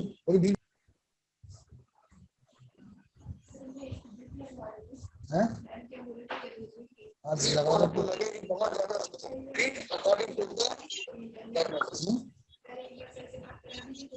Sir के पेशेंट वेट कर रहे हैं आशीष जी, जी मुझे जी। लगता है आपको सर को करना चाहिए। एक क्वेश्चन और है मैम के लिए, जैसे हम लोग वर्ड्स का बहुत मेजर रोल रखते हैं अपने काउंसलिंग सेशंस में, और हमारे इस फील्ड में वर्ड्स बहुत स्ट्रॉन्ग इम्पैक्ट डालते हैं। तो अगर किसी घर में कोई बच्चा है ऐसा, या कोई ऐसा पर्सन है जो किसी भी तरीके से मेंटली डिस्टर्ब्ड है, डिप्रेशन हो या एंजाइटी हो, तो और वहां पे उसको सुसाइडल थॉट्स की भी हिस्ट्री रही हो, तो ऐसे में फैमिली की क्या रिस्पॉन्सिबिलिटी रहती है? फैमिली को किस तरीके के वर्ड्स या किस तरीके का कम्युनिकेशन अपने उस पर्सन के साथ में करना चाहिए ताकि वो हमेशा मोटिवेटेड रहे और हमेशा वो उन चीजों से दूर रहे? आशीष, सबसे ज्यादा इम्पोर्टेंट तो ये है कि अगर फैमिली ये समझ रही है कि बच्चे को कोई मेंटल हेल्थ इश्यूज है, एंजाइटी या डिप्रेशन है, तो उनको अगर वो समझ पा रहे हैं तो बहुत अच्छी चीज है, एक्सेप्ट कर पा रहे हैं तो उससे भी बड़ी बात है। और उसके बाद में उनको किसी विशेषज्ञ के पास जरूर जाना चाहिए। एक्सपेरिमेंट नहीं करना चाहिए, ये नहीं सोचना चाहिए कि हम समझा ले जाएंगे, कर ले जाएंगे, क्योंकि सब लोग अपने अपने काम पे फोकस होते हैं और कई बार हम इस चीज को मिस कर जाते हैं। और आप क्या कहते थे शुरू में, वर्ड्स इंपॉर्टेंट है जी। हाँ, तो ऐसे यू मीन कि वो कुछ इंडिकेशन दे रहे हैं, ऐसे शब्दों का इस्तेमाल कर रहे हैं? हाँ जी, वो भी। और अगर बीइंग पेरेंट्स इसमें क्या वर्ड्स यूज करें, किस तरीके का कम्युनिकेशन रखें जिससे कि उस पर्टिकुलर पर्सन को जो सफर कर रहा है वो उसको ये ना लगे कि नहीं वो कहीं ना कहीं बीमार है, या वो फैमिली पे एक बोझ बन रहा है कि उसकी बीमारी की वजह से उसे घर वाले परेशान हो रहे हैं। पॉजिटिव वर्ड्स, पॉजिटिव एफर्ट, सारी पॉजिटिव बातें। इम्पैथी अगर होगी तो इम्पैथी के साथ जब हम कनेक्ट होते हैं तो हर कोई हमसे कनेक्ट हो जाता है। जब हम पेरेंट्स से बात करते हैं, बच्चों से बात करते हैं, हम कहते हैं हाँ मुझे भी 14 साल की उम्र में ऐसे ही होता था और मम्मी की बात सुनने का मन नहीं होता था, तो उनसे कनेक्ट होते हैं, तब वो अपनी बात कहते हैं और उनको लगता है कि उनकी बात को समझने वाला कोई है। दूसरी बात, हमारे पेरेंट्स की एक जनरल प्रॉब्लम होती है, डोंट माइंड, बट हम लोग बच्चे को कोई भी लॉजिक अगर देते हैं, क्योंकि आज के बच्चे तो बिना लॉजिक के नहीं सुनने वाले हैं, तो अगर हम कोई भी लॉजिक देते हैं तो अपने मेंटल लेवल का देते हैं, हम बच्चे के लेवल का नहीं देते हैं। हम क्लास 2 के भी बच्चे को ये बोलते हैं तुम ठीक से पढ़ोगे नहीं तो तुम्हारी नौकरी कहाँ से मिलेगी। Then the child says कि no, I don't go for any job, मेरे पापा के पास ATM है, the child is right। हम क्लास नर्सरी के बच्चे को लिखने के लिए बोलते हैं तुम बहुत अच्छा लिखोगे तो बहुत नंबर आएंगे, बहुत तारीफ होगी।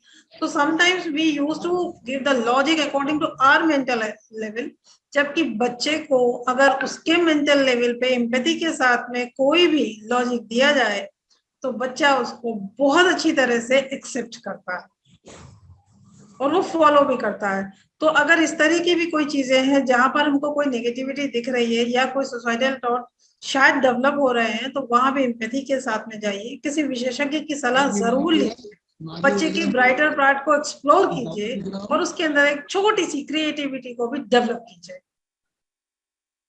वो हेल्पफुल होगा। Thank you ma'am. I think हम लोगों ने सारे क्वेश्चंस ले लिए हैं और डॉक्टर मनीष सर की ओपीडी भी चल रही है तो उनको भी काफी डिस्टर्बेंस हो रहा है। तो आई थिंक अब हम लोगों ने बहुत अच्छा आज का डिस्कशन रखा और बहुत सारे तमन्ना, valuable doctor Ashish ji, doctor तमन्ना कुछ कहना चाह रही है। यस जी। हैंड रेस किया उन्होंने, देखिए ऐड। डॉक्टर तमन्ना आप कुछ पूछना चाह रहे हैं?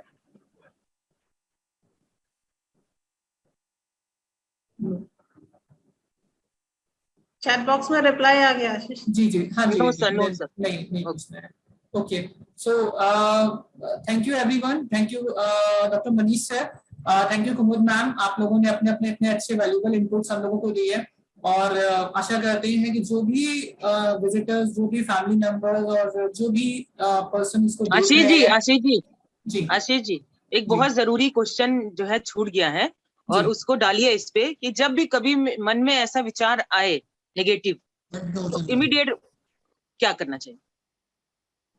प्लीज इसको फोकस करके आप खत्म करें। अपनी बात कहो,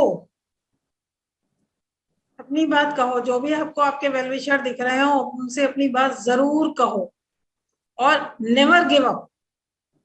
बच्चों के अंदर ये हमें डेवलप करना है, नेवर गिव अप। बहुत सारी चीजें हैं करने के लिए, बहुत सारा कुछ है करने के लिए और अभी तो शुरुआत हुई है। एक चीज मैं और ऐड करना चाहता हूँ, Yes, please, कृपया करके ये जो जितना भी ये जो मूवी इंडस्ट्री और टेलीविजन इंडस्ट्री है उनको कभी भी ग्लोरीफाई मत करिए। अक्सर वहां पे कई बार सुसाइड आ रहा है। आजकल पिछले 6 महीने में कई लोग की डेथ हो गई, कई लोगों ने सुसाइड कर लिया। तो उनका सुसाइडल को बिल्कुल हे दृष्टि से निम्न कोटि का करिए है, कमजोर लोग, यहाँ दारू नहीं मिली उन लोग को, बिल्कुल डायरेक्ट ऐसे करके बोलिए, उनको ग्लोरीफाई मत करिए। क्योंकि अक्सर क्या होता है कि ये लोग, हमारे लोग के जो हीरोज होते हैं, जो रोज टीवी में देखते हैं हम लोग, उनको सोचते हैं यही सबसे बड़ा हीरो है। सबसे कमजोर लोग होते हैं वो। उनको 4 लोग अगर रोज सोए विश ना करें तो वो इरिटेबल हो जाएंगे। अक्सर यही होता है कि हम लोग वही देखते हैं कि साहब जो बालिका बहू की जो हीरोइन थी, जहां से काम नहीं मिला वो ड्रग एडिक्ट हो गई, एल्कोहलिक हो गया, सुसाइड कर लिया। तो आप उनको ये मान कर चलिए कि ये हम लोग के रोल मॉडल्स नहीं है। रोल मॉडल हमारे नीरज चोपड़ा जिसका फ्रैक्चर हो गया था, रोल मॉडल हमारी तमन्ना थी, रोल मॉडल हमारा जो डीएम है वो रोल मॉडल है। कृपया राइट रोल मॉडल्स चुनिए, उनसे सीखिए जो हार हार के जीतता है। ये नहीं कि जो जरा से ग्लोरीफाई हो गया, 4 दिन की चांदनी, फिर वो लगे अरे प्रॉब्लम है सुसाइड कर लो। उनको बिल्कुल मत सोचिए। और अगर सक्सेस, और अगर आपको दिक्कत हो रही है, जरूर प्राइमरी केयर गिवर के पास जाइए। कोई शर्म की बात नहीं है केयर गिवर जाना। अब तो सब लोग जा रहे हैं, कुछ लोग छुप के जाते हैं, कुछ खुलेआम जाते हैं। तो आप जाइए अपना, क्या दिक्कत है? हम लोग की वैसे ही नॉर्मल है, हमें और जो डॉक्टर कुमुद और बाकी लोग बैठे हैं, हम लोग में कोई सीन तो लगी नहीं है। हम लोग पकड़ के मार नहीं देंगे, आपकी बात ही सुनेंगे, हो सकता है कि अच्छा सोल्यूशन दे दें, क्योंकि यही हमारा काम है। तो आप बिल्कुल भी exactly, communication leads to solution.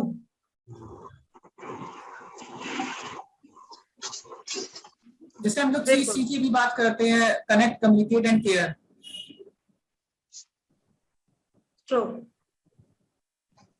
बिल्कुल कनेक्ट कीजिए, कम्युनिकेट कीजिए, केयर कीजिए, बहुत इम्पोर्टेंट है, बहुत अनमोल Yes. जीवन है। नेगेटिविटी में, और आपके पास एनर्जी है, आप उसको नेगेटिविटी में क्यों लगा रहे हैं? पॉजिटिविटी में लगाइए ना, बहुत इजी है। बिल्कुल, इसलिए मार्स सेंटर कभी भी डिसेबिलिटी ऐसा मैम आप म्यूट हो गए हो। What we say, we don't use the word, I don't use the word disability, I use the difficulty, and when we have to use this word, we say see the differently able, see the ability, बिल्कुल the ability, बहुत सारे ऐसे terms हैं जिनको हम use करते हैं। Even if you spell stressed, तो हम उसको सबसे पलट बेस्ट देते है हैं, मैम desert अपनी हो जाता है। कमजोरी को छोड़कर ताकत पे ध्यान दें, हमारी चीजें। इसीलिए लाइफ स्किल हेल्प करती हैं। और इसी तरह से आप सबको मालूम होगा कि जब से सीबीएसई में टेली काउंसलिंग शुरू हुई है, सुसाइडल रेट्स भी थैंक गॉड कम हो गए। दूसरे रीजंस हो सकते हैं, है ही, बट वहां पर उस लेवल पे कम हो गए। So if anybody from this panel is have some any question, please ask.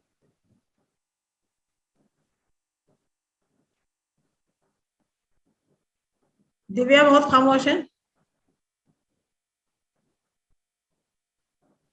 Yes ma'am, मैं सुन रही थी आप सबको। आप लोगों ने बहुत अच्छे इंसाइट्स दिए। और मेरा एक क्वेश्चन ये है, मैं आप सभी से पूछना चाहूंगी बारी बारी से कि एक फैमिली का रोल क्या है, या वो कैसे आइडेंटिफाई कर सकते हैं अगर उनकी फैमिली में कोई भी बच्चा हो, बड़ा हो, या किसी भी उम्र का व्यक्ति सुसाइडल हो रहा है, सुसाइडल सिम्टम्स आ रहे हैं, तो कैसे पहचाना जा सकता है? क्योंकि जनरली हम लोग किसी भी मानसिक बीमारी को पहचानते नहीं है, समझते नहीं है, और उसकी वजह से वो इग्नोर हो जाता है।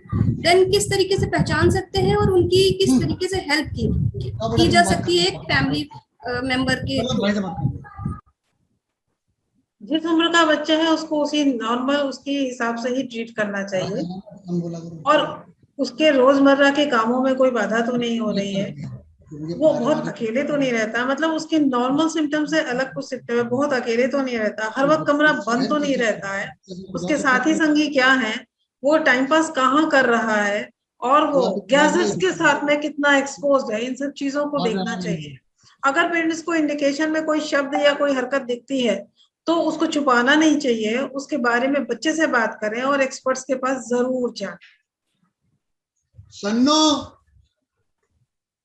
Thank you ma'am. Parents are the first counsellors in everywhere. जैसे हम लोग थे, जब पिताजी डांट देते थे तो डरते रोते हो जाते थे दादी के पास, तो दादी वाज माय फर्स्ट काउंसलर। दादी तो दीज जो हम लोग की आजकल छोटी फैमिलीज हो रही है ना, तो हम लोग क्या छोटे छोटे काउंसलर्स भी खत्म हो गए हैं, हम लोग को सिखाते थे। अब प्रॉब्लम क्या, मैं आपको सिंपल एग्जांपल देता हूँ। हमारे अक्सर एक बीमारी होती है जिसका हम लोग उपयोग भी कर रहे हैं, वो है मोबाइल। मियाँ बीवी की नई शादी हुई, लड़ाई झगड़ा हुआ, पत्नी ने घर फोन किया, मम्मी मुझे रोज फोन करेंगी, बेटा तो उखड़ी उखड़ी हो, क्यों उखड़ी हो, सब वो लड़ाई हो गई। अरे फिर उन्होंने अपना ज्ञान दिया। जो प्रॉब्लम आपस में मियाँ बीवी की झगड़े में सॉल्व हो जाती, वो थर्ड इनपुट से वो गड़बड़ हो गई, फिर उन्होंने अपना ही दिमाग दिया, वो जो छोटी सी प्रॉब्लम वही खत्म हो जाती है। पेरेंट्स का, माता पिता का, केयर गिवर का यही रोल है, कब कितना बोलना चाहिए और कब चुप रहना चाहिए। अरे कभी सुन भी तो लीजिए, आप कैथार्सिस होती है। हम लोग अभी हमें देखो, कई बार मैं पेशेंट का बैठा हुआ था, हम सुन रहे, सारी प्रॉब्लम हो गई, एंड में क्या निकला, डॉक्टर साहब इतनी मेहनत करते हैं, पति दारू पी कर आता है, वो गाली बक देता है, इज्जत नहीं करता।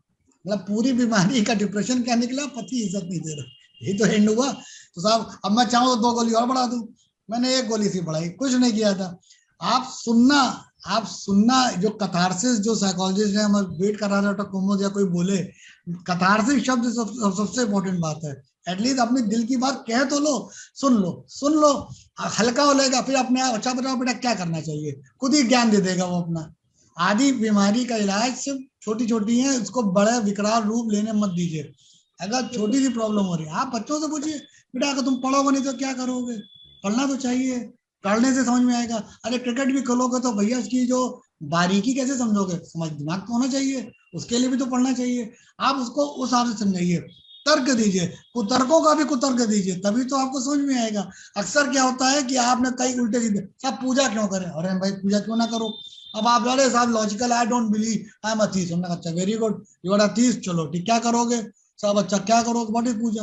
अब ज्ञान लीजिए। हमने कहा भाई फिजिक्स पढ़ी है, higher energy to lower energy, हम तो उसको हायर एनर्जी मान रहे हैं, आप भगवान ना मानिए, आप एनर्जी मान लीजिए, वही तो प्रिंसिपल है।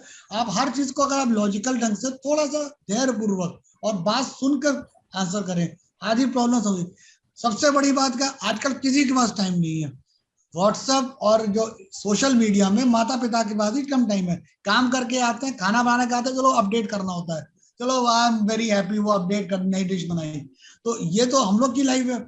इससे फायदा क्या होता है कि आप ट्रेन में वेट कर रहे हैं, आप लगे हुए हैं, आप व्हाट्सएप में, आपको टाइम पास हो गया, कहीं बैठे हुए टाइम पास हो गया। पर उसका उल्टा भी है कि बच्चा आया है, अरे यार को अपडेट करना, अभी बहस हो रही है, जरा सा सोशल मीडिया में बहस हो रही है, किसी ने मोदी की बुराई की है, अभी मैं ऐसी जैसी करता हूँ। वो खाना मांग रहा है, अभी रुको यार पहले मतलब अपडेट कर दो, फिर मैं। सिंपल चीजें, it is a very day to day problem. मियाँ बीवी की लड़ाई हुई, उन्होंने मम्मी को बोला, अरे मम्मी ने कहा आप अपना ज्ञान देंगे, तुम्हारे पापा भी ऐसे थे, मैंने सुधार दिया, तुम्हारी सास भी, तुम्हारी दादी भी ऐसी करती थी, क्या फायदा? अरे भाई लोकल कंडीशन दूसरी होती है, उसकी कंडीशन थोड़ा सा सुन लो, हाँ ठीक है। कई बार कम बोलना, जवाब ना देना be the solution. No answer is also good answer, and all depend upon situation, time place person, जो हम लोग बोलते हैं। आपको क्या करना है, अरे कई बार करिए, सिंपल सी चीजें हैं। बच्चा घर आता है, आपने मदर ने सब चीजें मांगी, हाँ बेटा आ जाओ, बस वो 10 मिनट टाइम दे दिया, वो आपको सारी बातें करे, 10 मिनट टाइम ही दे दिया। हस्बैंड आया थक कर है, हाँ ये पानी पीजिए, चलिए बिल्कुल बैठे, हाँ बिल्कुल उसको लगे कि साहब स्वागत हो गया मेरा। उसके बाद डंडा लेकर चल जाइए, पति कभी कुछ नहीं कहेगा।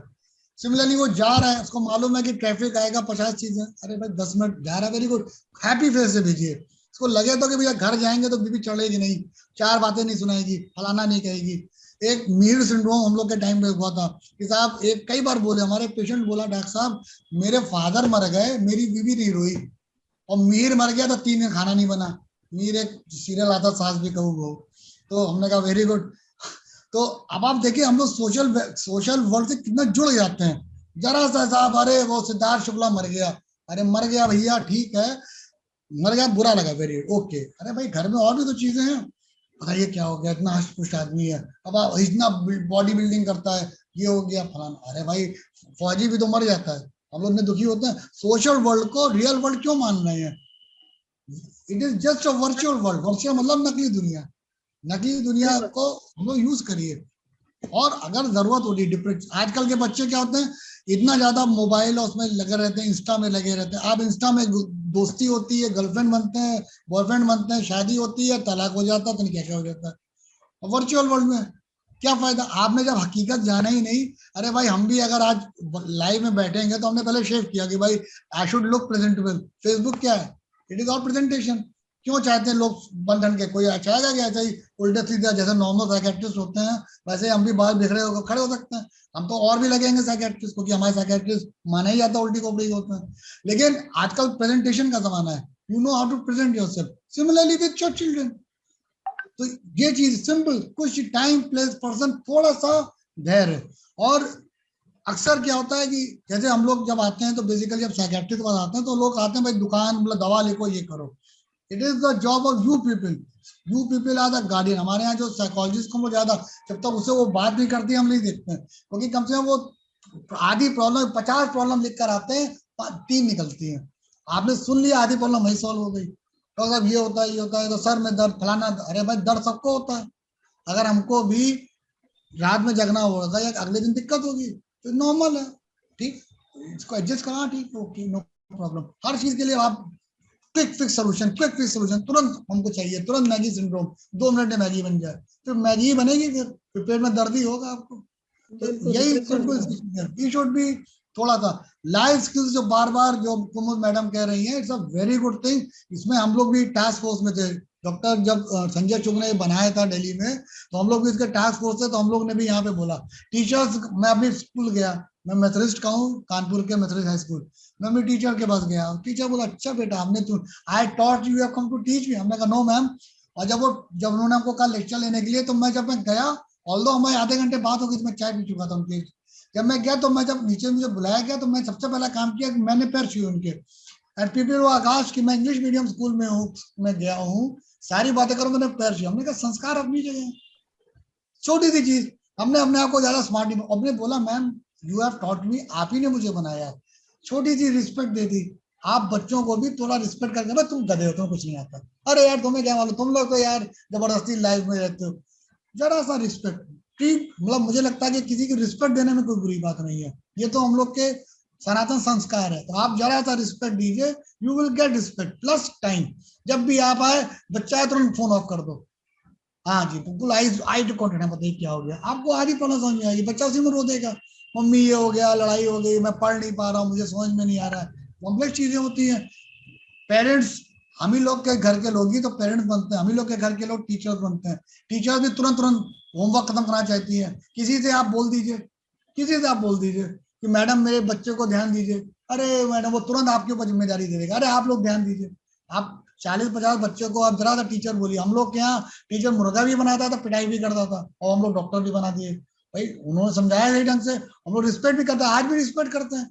अगर प्रिंसिपल टीचर फोन करते हैं, साहब वो बायो टीचर फोन कर दे कि प्रॉब्लम नहीं सर, मैम आप रुकिए मैं आ रहा हूँ दवा लेने, तो इट इज रिस्पेक्ट। वही बच्चे सीखेंगे, आप रिस्पेक्ट नहीं करेंगे, भाई आ गया यार, अरे यार वो हमारा मुलाजिम है, तो फिर आप जब नहीं करेंगे तो आगे चलकर बच्चे भी learn that, this is the problem. क्योंकि और इतना सब टाइम सबके पास होता है और टाइम किसी के पास नहीं, टाइम सबके पास होता है। If you want to find time, आपको फेसबुक में यहाँ पे आपको लगता है कि काम में करना है तो हमें टाइम निकालेंगे, नहीं करना हो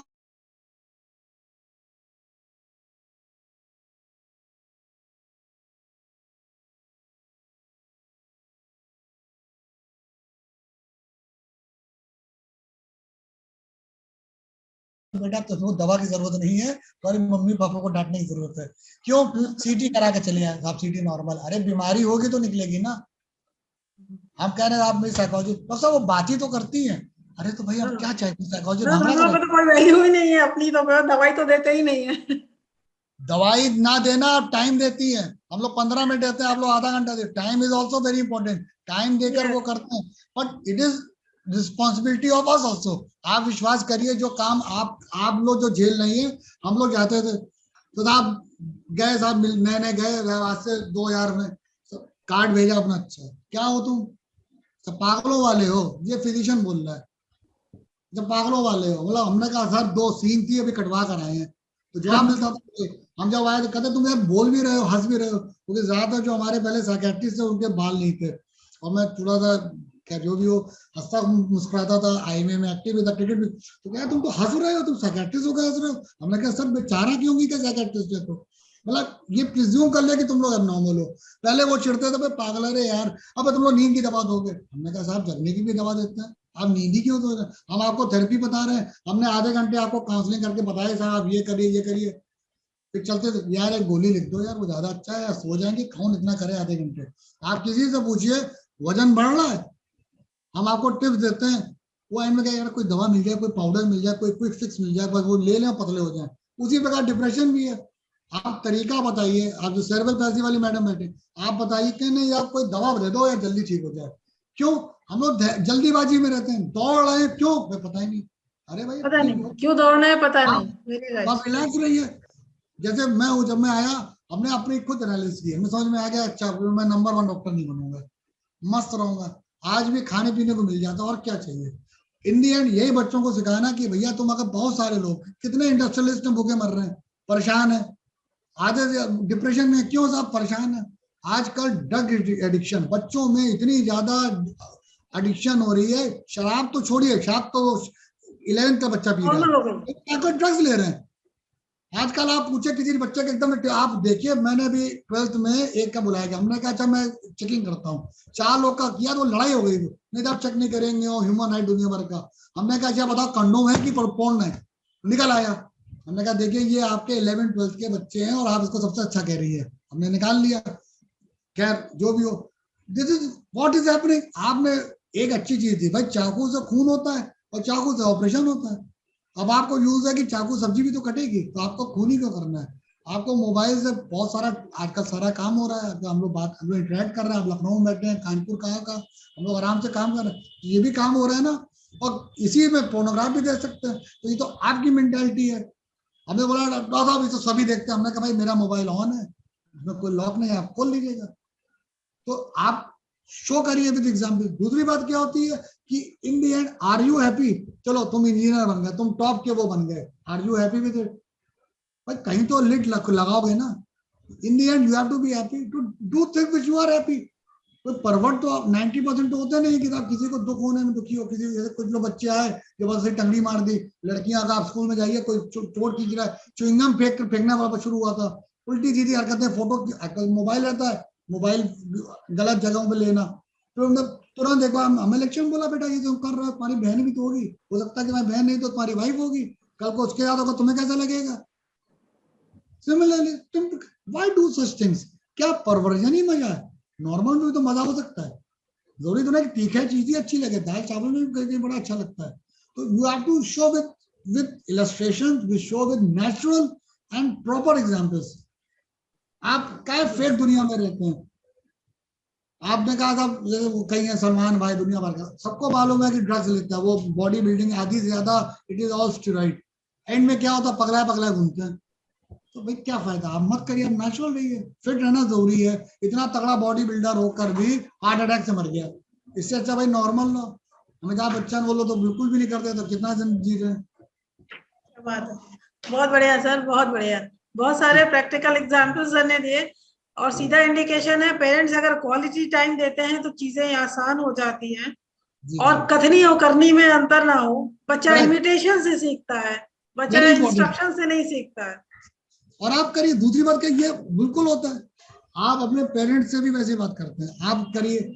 मैं अब कई बार एग्जाम्पल दे सकता हूँ, तो आप जब अच्छे एग्जाम्पल देकर करेंगे तभी तो फॉलो होगा। Be very honest. क्या दिक्कत है? झूठ बोलने से क्या फायदा? मस्त रहिए। हमारे उसमें भी लिखा हुआ है, व्यस्त रहिए, स्वस्थ रहिए और मस्त रहिए। बिल्कुल बिल्कुल। आई होप दिव्य आपको बहुत सारे सवालों के जवाब मिल गए होंगे।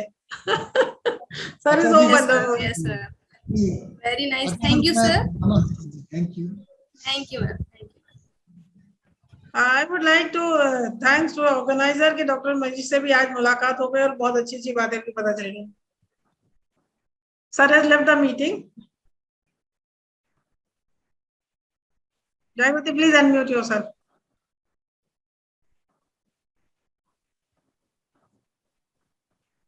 जी आशीष जी। हाँ जी मैम। नहीं अच्छा ये टॉपिक था और शुरुआत आपकी तरफ से ही बहुत जरूरी था सोसाइटी में ये सारी चीजें जाना। और सबसे बड़ी बात है मनीष निगम सर को सुनने को मिल गया, कुमुद मैम से भी इतनी अच्छी चीजें मिली सुनने को। और इनका तो एक कुमुद मैम का ये कितना मतलब बहुत जबरदस्त है जो चीजें हम लोग सीखते हैं कि बिल्कुल कॉन्फिडेंट सब कुछ जो है पता रहता है हाँ क्या होना है। और बड़ी अच्छी चीजें लेके आती है सोसाइटी में हम लोग के लिए कि प्रैक्टिकल एंड स्ट्रक्चर्ड अप्रोच। बिल्कुल बिल्कुल प्रैक्टिकल। और बच्चों का जो कुमुद मैम जो सबसे अरे जो पेशेंस नहीं है अब उस पर कुछ करिए। और पेरेंट्स मुझे लग रहा है बहुत ज्यादा इसमें मदर्स भी जुड़े, फादर मदर भी साथ में हम लोग के नेक्स्ट चर्चा में। क्योंकि अभी फेसबुक पे किसी ने क्वेश्चन भी रेस किया है पेरेंट्स को लेकर के कि हम लोगों की क्या भूमिका रहनी चाहिए और हम लोग कैसे क्या चीज रोल्स एंड रिस्पॉन्सिबिलिटीज रख सकते हैं, कैसे काउंसिल कर सकते हैं अपने आप को, खुद को। बिल्कुल नहीं अच्छा था sir. Thank you so much Kumud ma'am. बहुत अच्छा लगा बात करके। बहुत इम्पोर्टेंट टॉपिक था जिसपे हम लोगों का एक छोटा सा डिस्कशन हो गया और बहुत सारा कुछ है बच्चों के लिए। बिल्कुल निराश होने की जरूरत नहीं किसी भी चीज में और बहुत खूबसूरती से आप अपना जीवन जीजिए। बहुत सारा कुछ करते चलिए। आशीष जी आपके पेरेंट्स, आपके टीचर्स सब हेल्प करेंगे। जी जी जी आशीष जी नेक्स्ट मैं आपको देती हूँ सजेशन कि स्कूल वाइज बच्चों को जोड़िए इसमें। मतलब स्कूल के अकॉर्डिंग जो है पूरे बच्चे इसमें जुड़े जूम पे और उनके प्रिंसिपल से बात कर लेते, मैं भी चली चलूंगी कर लेते हैं ताकि उनको डायरेक्ट क्वेश्चन करने का मौका मिल जाए। ऐसे वो नहीं जाना चाहते हैं डॉक्टर्स के पास कि अरे हमें क्या है। जब वो सब ऐसे जुड़ेंगे तो खुद ही जान जाएंगे कि हम लोग और डायरेक्ट मैम सर से सबसे क्वेश्चन कर सकते कि हमें कहाँ दिक्कत आ रही है। स्कूल के कोऑर्डिनेटर से, प्रिंसिपल से इस चीज के लिए बात की जा सकती है कि आप अपने जैसे स्टूडेंट्स का ग्रुप नहीं, बना लें। शुरुआत हाँ। करिए, जरूर होगा। ठीक है, उसका एक हम लोग एक बना लेते हैं प्रपोजल और उसको फिर स्कूल को पेश किया जाता है। चलिए, thank you so much Kumud ma'am, again सभी जो जुड़े हैं सब लोग साथ में, साथ साथ आशीष जी, आपको भी बहुत बहुत थैंक यू कि इतना अच्छा टॉपिक उठाया एक आपने। बहुत 2 पंक्तियां बोलना चाहूंगी डॉक्टर शिवमंगल सिंह सुमन की। लहरों के स्वर में कुछ बोलो, इस अंधड़ में साहस तोलो, कभी कभी मिलता है जीवन में तूफानों का प्यार, तूफानों की ओर घुमा दो नाविक निज पतवार, और मिलेंगे तुम्हें रास्ते सब चीजों पे बढ़ने। Thank you so very much, all the very best to everybody. बहुत नमस्कार। Very nice ma'am, thank you so much, thank you Jagriti ma'am, thank you doctor ma'am, welcome. Thank you.